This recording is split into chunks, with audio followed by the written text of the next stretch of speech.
Hello guys, welcome to our YouTube channel. எப்படியாச்சும் இந்த ஒரு வாட்டியாச்சும் எனக்கு வந்து ஹெல்ப் பண்ணேன், இந்த கடன் தீர்ந்துடணும் அப்படி இப்படின்னு சொல்லிட்டு, இது ஒன்று மட்டும் நடந்துருச்சுன்னா நான் உங்களுக்கு வந்துட்டு ரொம்ப நன்றியோடு இருப்பேன் அப்படி இப்படின்லாம் சொல்லி மனசுக்குள்ளேயாச்சும் நினச்சிருக்கீங்களா? இந்த வீடியோ பார்த்துட்ருக்க பெருமையான ஒரு பதில் வந்துட்டு ஆமாம் அப்படின்னு தான் இருக்கும். ஒரு உண்மை தெரியுமா? நீங்கள் எப்போ இந்த மாதிரி எப்போயாச்சும் கொடு, ப்ளீஸ் கொடு அப்படின்னு சொல்லிட்டு நீங்கள் கேட்குறீங்களோ, அந்த மாதிரி நீங்கள் கெஞ்சுற எந்த விஷயமா இருந்தாலும் வந்துட்டு நடக்கிறது ரொம்பவே கஷ்டமாக தான் இருக்கும். அது வந்துட்டு இன்னும் தூரமாக தான் உங்களை விட்டு போகும். லா ஆஃப் அட்ராக்ஷன் ஒர்க் ஆகாத இடத்துல 99% மக்கள் பண்ணுற மிகப்பெரிய தப்பு வந்துட்டு இதுதான். இது வந்துட்டு விரக்தி, கவலை அந்த மாதிரி கெஞ்சி கேட்குறது, அதெல்லாம் நீங்கள் வந்து பண்ணுற முட்டாள்தனம் அப்படிங்கிறத வந்து பார்க்க போகிறோம். அப்புறம் மேனிஃபெஸ்ட் பண்ணுறதுக்கான சரியான வழி என்ன அப்படின்னு சொல்லிட்டு பார்க்கலாம். அதெல்லாம் வந்துட்டு வீடியோ வந்து ஸ்கிப் பண்ணாமல் பார்த்தா தான் ஃபுல்லாகவே புரியும். லா ஆஃப் அட்ராக்ஷன் வந்துட்டு ஒரு அலாவுதீன் பூதம் கிடையாது. அது வந்துட்டு ஒரு கண்ணாடி. நீங்கள் வந்து கண்ணாடி முன்னாடி நின்னா நீங்கள் அழுதா பிரதிபலிப்பும் அழும். அதாவது நீங்கள் சிரிக்கும் போது பிரதிபலிப்பும் சிரிக்கும். அதே மாதிரி தான் இந்த யூனிவர்ஸும்.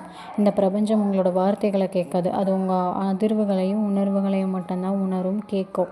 நீங்கள் எப்படியாச்சும் கொடுன்னு கேட்கும்போது உங்களோட ஃபீலிங் பயமாகவும் இல்லாமையாகவும் ஒரு மாதிரி கஷ்டமாகவும் தானே இருக்கும். நீங்கள் கெஞ்சி கேட்குறது மூலமாக நீங்கள் நிஜத்தில் பிரபஞ்சத்துக்கிட்ட என்கிட்ட இது இல்லை அப்படிங்கிறத மட்டும்தான் வந்துட்டு நீங்கள் சொல்கிறீங்க. அப்போது அதுதான் வந்துட்டு அந்த பிரபஞ்சத்துக்கு போகும். அது வந்து திரும்ப திரும்ப உனக்கு இல்லை அவன் உங்ககிட்ட இல்லை, இது மட்டும்தான் வந்துட்டு அனுபவிச்சுட்டு இரு அப்படின்னு சொல்லும். நீங்கள் எந்த ஃப்ரீக்குவென்சியில் இருக்கீங்களோ அதே ஃப்ரீக்குவென்சி தான் இந்த பிரபஞ்சமும் திருப்பி தரும்.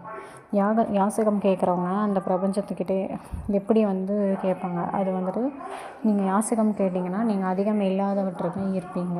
இதுதான் வந்து பயாலஜி ஆஃப் ஃபெயிலியர். உங்கள் பிரெயினில் வந்துட்டு ஒரு சின்ன பார்ட் இருக்குது. இதுதான் வந்து பிரெயினோட அலார்ம் சிஸ்டம்.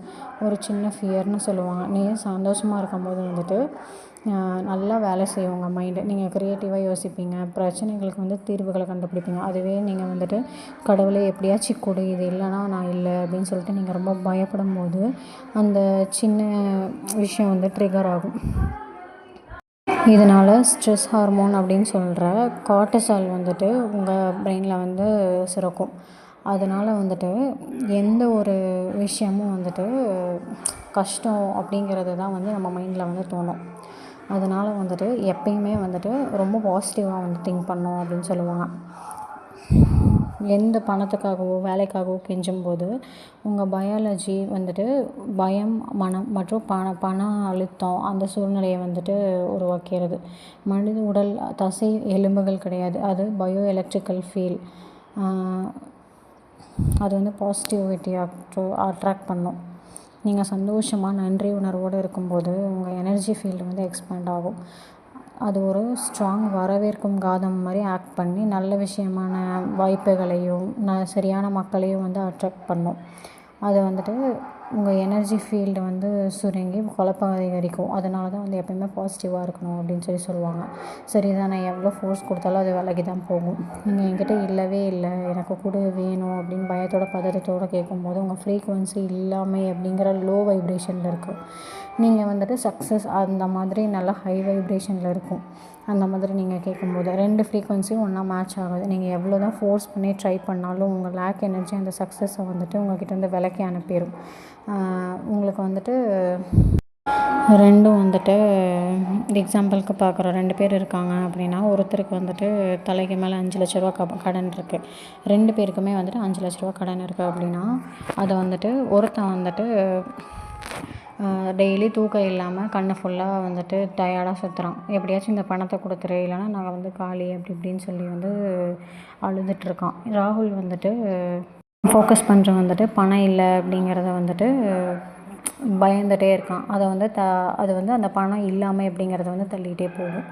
இன்னொருத்தன் வந்துட்டு அவனுக்கு அந்த மிரர் எஃபெக்ட் வந்து புரியுது. அவன் வந்துட்டு ரூமில் அமைதியாக உட்காந்து ஃபுல் எனர்ஜியை வந்துட்டு ஃபீல் பண்ணுறான். என்னால் பணத்தை க்ரியேட் பண்ண முடியும், இந்த கடன் எல்லாம் டெம்ப்ரவரி தான், எனக்கு வரக்கூடிய வாய்ப்புகளை யூஸ் பண்ண தயாராக இருக்கேன் அப்படின்னு சொல்கிறான். அவன் அதை மேனிஃபெஸ்ட் பண்ணுறான். ஸோ இதுதான் பாயிண்ட்டு. விக்ரம் மேனிஃபெஸ்ட் பண்ணுறான். ஒருத்தன் மேனிஃபெஸ்ட் பண்ணுறது வந்துட்டு நான் காலி அப்படின்னு சொல்லிட்டு கெஞ்சுற மைண்ட் செட்டில் வந்து பண்ணுறான். இன்னொருத்தன் வந்துட்டு எனக்கு கண்டிப்பாக கிடைக்கும் அப்படின்னு சொல்லிட்டு அந்த சக்ஸஸ்க்கு வந்துட்டு அலைன்மெண்ட் ஆனால் வந்துட்டு கரண்ட்டாக நீங்கள் எந்த ஃப்ரீக்வன்சியில் இருக்கீங்களோ அதில் தான் உங்களுக்கு வந்து கிடைக்கும். ஒரு பையனோ ஒரு பொண்ணோ உங்கள் பின்னாடியே சுற்றிக்கிட்டு நீ லவ் பண்ண அப்படின்னு சொல்லிட்டு இருந்தா அவனுக்கு வந்துட்டு அது வந்துட்டு அவங்களுக்கு அவங்க மேலே லவ் வராது, எரிச்சல் தானே வரும். உங்களை கண்டாலே ஓடி போவீங்க. ஏன்னா கெஞ்சுறது பயத்தை தான் வர வைக்கும். அது ஒரு லோ வேல்யூ எனர்ஜி. இந்த யூனிவர்ஸும் உங்களை இப்படி தான் ட்ரீட் பண்ணுது. உங்களோட கெஞ்சுதல் தான் நிறைதலை செழிப்பை வேண்டான்னு ஒதுக்குது, அதை வந்து விலகி போக வைக்குது. அதனால் எப்படியாச்சும் கொடுத்துறேன் அப்படின்னு கெஞ்சுறத இப்போயோடு நிறுத்திக்கோங்க. அப்புறம் எப்படி தான் கேட்குறது அப்படின்னா, ஒரு பிச்சைக்காரனை போல் கேட்காம நமக்கு என்ன வேணும் அப்படிங்கிறத வந்து எப்படி யூனிவர்ஸ்ட்டு கேட்குறது. நீங்கள் கேட்குற விஷயம் வந்துட்டு ஆல்ரெடி உங்களுக்கு கிடச்சிருச்சு அப்படின்னா நீங்கள் வந்துட்டு எந்த ஒரு நிலையில் இருப்பீங்க, எவ்வளோ ஹாப்பியாக இருப்பீங்க அப்படிங்கிறத வந்துட்டு நீங்கள் எப்பயுமே யோசிச்சுட்டே இருக்கணும். உங்களுக்கு கிடச்சிருச்சு அப்படின்னா நீங்கள் வந்துட்டு எப்படி ஃபீல் பண்ணுவீங்க? இப்போ வந்து கிடச்சிருச்சு அப்படின்னா ஒரு நாள் சந்தோஷமாக இருப்பீங்க, 2 நாள் சந்தோஷமாக இருப்பீங்க. அந்த மாதிரி வந்துட்டு நீங்கள் எப்பயுமே வந்துட்டு அந்த நிலை அந்த வாங்கணுன்னா கிடைக்கும்ல அந்த சந்தோஷம் வந்துட்டு அந்த சந்தோஷத்தோடு இருக்கணும். நீங்கள் எப்பயுமே கேட்டுகிட்டே இருக்கக்கூடாது. நீங்கள் வேணும்னே கேட்டுகிட்டே இருக்கும்போது இது உங்ககிட்ட இல்லை அப்படிங்கிறது தோணும். அதனால் ஏதாவது ஒரு நேரம் யோசிச்சுட்டு அதை அப்படியே விட்டுறணும். எப்பயுமே அதை யோசிச்சுட்டே இருந்தோம்னா நமக்கு வந்துட்டு கிடைக்கல அப்படிங்கிற ஸ்ட்ரெஸ் தான் வந்துட்டு உருவாகும். அந்த விஷயம் இப்போவே உங்களுக்கு கிடச்சிருச்சு அப்படின்னா எப்படியாவது எனக்கு அது கிடைக்கணும் அப்படிங்கிறதுக்கு பதிலாக நீங்கள் வந்து ரொம்ப சந்தோஷமாக அது வந்து நமக்கு கிடச்சிருச்சு, நம்மக்கிட்ட இருக்குது அப்படின்னு சொல்லிட்டு மைண்டில் வந்து அதை கொண்டு வரணும். அதுக்கப்புறம் வந்துட்டு நன்றி உணர்வு. கோயிலுக்கு போயிட்டு எப்படியாவது ஒரு சொந்த வீடு வாங்கி கொடுத்துரு, கார் வாங்கி கொடுத்துரு அப்படின்னு கெஞ்சுறதை நிறுத்துங்க. அதுக்கு பதிலாக கடவுளே, பிரபஞ்சமே, எனக்கு பிடிச்ச அந்த காரை வாங்குகிற அளவுக்கு என்னை நீ வசதியாக வச்சுருக்கிறதுக்கு ரொம்ப நன்றி அப்படின்னு சொல்லி பழகுங்க. என்னடா இது முட்டாள்தனமாக இருக்குது, காரை வாங்குறதுக்கு முன்னாடியே எப்படி நன்றி சொல்ல முடியும் அப்படின்னு சொல்லி யோசிக்கிறீங்களா? அங்கே தான் பெரிய ட்ரிக் இருக்குது. நம்ம எப்போ மற்றவங்களுக்கு தேங்க்ஸ் சொல்லுவோம், அவங்க ஒரு விஷயத்தை கொடுத்ததுக்கப்புறம் தானே தேங்க்ஸ் சொல்லுவோம்.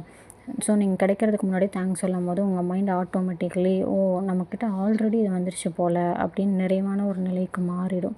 அந்த நிறைவு தான் மேஜிக்கே பண்ணும். இல்லாமல் நினச்சி அழுகிறத விட இருக்கிறதுக்கு நன்றி சொல்ல தான் பெரிய காந்த சக்தியை உருவாக்கும். அடுத்தது வந்து சும்மா உட்காரக்கூடாது, வாய்ப்புகளை தேடி வேலையில் இறங்கணும். நிறையா பேர் பண்ணுற பெரிய தப்பே இது தான். இந்த கண்ணை மூடிட்டு நான் பணக்காரன்னு ஒரு வாட்டி சொன்ன உடனே வீட்டில் மாலையிலேருந்து ஒரு பணப்பெட்டி தொப்புன்னு விலகுன்னு எதிர்பார்க்கக்கூடாது. யூனிவர்ஸ் எப்பயுமே டைரெக்டாக பணப்பெட்டி கொண்டு வந்தாலும் கொடுக்காது. அது உங்களுக்கு தேவையான சூழ்நிலைகளை உருவாக்கி கொடுக்கும். நீங்கள் ஐயையோ பணமே இல்லை அப்படின்னு கெஞ்சும் போது உங்கள் பிரெயின் வந்து பிளாக் ஆயிரும்.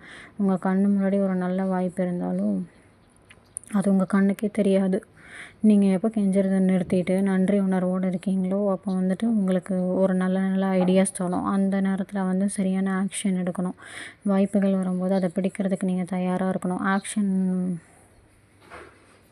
ஆக்ஷன் எடுக்காமல் நீங்கள் பாட்டில் இருந்தால் அது வந்துட்டு உங்களுக்கு வந்து வேலை செய்யாது. அதுக்கப்புறம் வந்துட்டு டிட்டாச்மெண்ட்டு. நீங்கள் ஒரு விஷயத்தை வந்து உறுதியாக மேனிஃபெஸ்ட் பண்ணிட்டு அது மேலே இருக்க அந்த வெறியை வந்து விட்டுறணும். இது கிடைச்சா தான் நான் சந்தோஷமாக இருப்பேன் அப்படிங்கிற மைண்ட் செட்டை வந்து நீங்கள் தூக்கி வீசிடுங்க. கிடைச்சா சந்தோஷம், இல்லைன்னா வந்துட்டு நான் வேறு வழியில் போய் எடுப்பேன் அப்படின்னு சொல்லிட்டு அதை விட்டுறணும். இப்போது ஏதாவது ஆப்பில் வந்துட்டு ஏதாவது ஒரு விஷயத்த வந்துட்டு ஆர்டர் பண்ணுறீங்க அப்படின்னா அது கண்டிப்பாக நமக்கு வந்து சேரும் அப்படிங்கிறது வந்துட்டு உங்களுக்கு தெளிவாக தெரியும். அது ஆர்டர் போட்டதுக்கப்புறம் டெய்லியும் போய் நின்றுட்டு எனக்கு கிடைக்காதான்னு அழுவீங்களா என்ன? இல்லைன்னா உங்களுக்கு தெரியும் கண்டிப்பாக அது உங்களுக்கு கிடைக்கும் அப்படிங்கிற ஒரு நம்பிக்கை இருக்குல்ல. அதை வந்துட்டு பார்க்காம திரும்ப அந்த ஆப்பையே போய் பார்க்காம ஸ்ட்ரெஸ் இல்லாமல் அடுத்த வேலையை போய் பார்க்க போயிருவீங்க. அந்த மேனிஃபெஸ்டேஷனும் வந்துட்டு உங்களுக்கு நடந்துடும். அதே மாதிரி தான் வந்துட்டு யூனிவர்ஸ்ட்ட ஆர்டர் போடுங்க. அந்த ஆணித்தனமான நம்பிக்கையோடு இருங்க. அப்புறம் அதை அப்படியே விட்டுருங்க. மண்டையில் போட்டு குழப்பிக்காமல் அதையே நினச்சிட்டு சுற்றாமல் போய் உங்கள் வேலையை பாருங்கள்.